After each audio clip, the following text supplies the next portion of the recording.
చాలా situations around us మనని influence చేస్తాయి.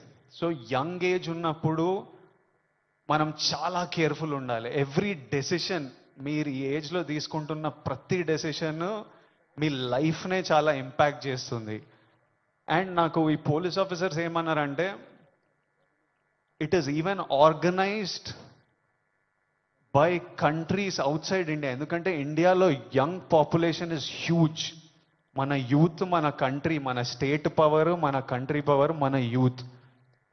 ఒక కంట్రీని డిస్ట్రాయ్ చేయాలంటే ఏం చేయొచ్చు? వార్ చేయొచ్చు, టెర్రరిజం చేయొచ్చు. ఇంకో ఈజీ థింగ్ ఏంటంటే యూత్ని పాడు లేపితే. So we are seeing even in the book, నాకు ఇప్పుడే ఒక బుక్ ఇచ్చారు, ఆ బుక్లో కూడా నార్కోటిక్స్ టెర్రరిజం అని ఒక సబ్జెక్ట్ ఉంది, ఒక పారాగ్రాఫ్ ఉంది. Where countries that want to see India not progress, easiest way. ఇప్పుడు మనం చూస్తున్నాం అమెరికా ఎంత ఎఫెక్ట్ అయింది, అంతా కొంచెం పిచ్చి పిచ్చిగా ఉంటున్నారు వాళ్ళు. ఎందుకంటే easily you infiltrate drugs in to a system. పిల్లలు దాని మీద డిపెండెంట్ అయిపోతే ఇంకా మనకు పాత్ సక్సెస్ ఇవన్నీ ఏం, it's a chaos. We want, మనం సాలిడ్ ఉండాలి, మన కంట్రీ సాలిడ్ ఉండాలి, మనం నంబర్ 1 ఉండాలి. కరెక్టా?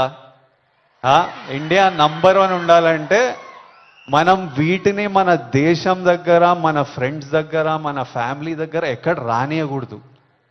This is a temporary high. Drugs ఎవడో, ఇంకా పోలీస్ ఆఫీసర్ ఏమంటుండే అంటే, అరే ఒక్కసారి ట్రై చేయరా, ఒక్కసారి ట్రై చేయని అలవాటు చేసే బ్యాచ్ ఒకటి ఉందంట. కొంతమంది ఏమనుకుంటారంటే ఒక్కసారి ట్రై చేసి చూద్దాం తర్వాత ఆపేద్దామని. కానీ ఒక్కసారి అటు వైపు వెళ్తే మళ్ళీ తిరిగి రావడం చాలా కష్టం. సో ఆ ఫస్ట్ స్టెప్పే కట్ ఆఫ్ చేసేయండి. అసలు ఎవరైనా మన చుట్టుపక్కల, అంటే రకరకాల మనుషులను కలుస్తుంటాం, ఒక్కొక్కరికి ఒక్కొక్క అలవాట్లు. అట్లాంటి వాళ్ళు ఉంటే ఫస్ట్ మనం వాళ్ళకి చెప్పాలి, వద్దు, వాళ్ళ మంచి కూడా చెప్పాలి. వాళ్ళు వినకపోతే వాళ్ళ నుంచి డిస్టెన్స్ మెయింటైన్ చేయడం బెటర్, మనం ఎఫెక్ట్ కాకూడదు. నేనేమంటా అంటే, if you're chasing a high in life, మంచిగా వర్కౌట్ చేస్తే నాకు హై అనిపిస్తుంది. బాడీ ఫిట్గా ఉండి బట్టలు మంచిగా పడితే మజా వస్తుంది, హై అనిపిస్తుంది.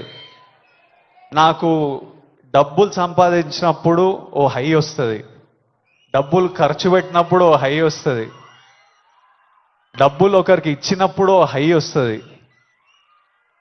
నచ్చిన పని చేసి అది సక్సెస్ అయినప్పుడు అది క్రేజీ హై వస్తుంది.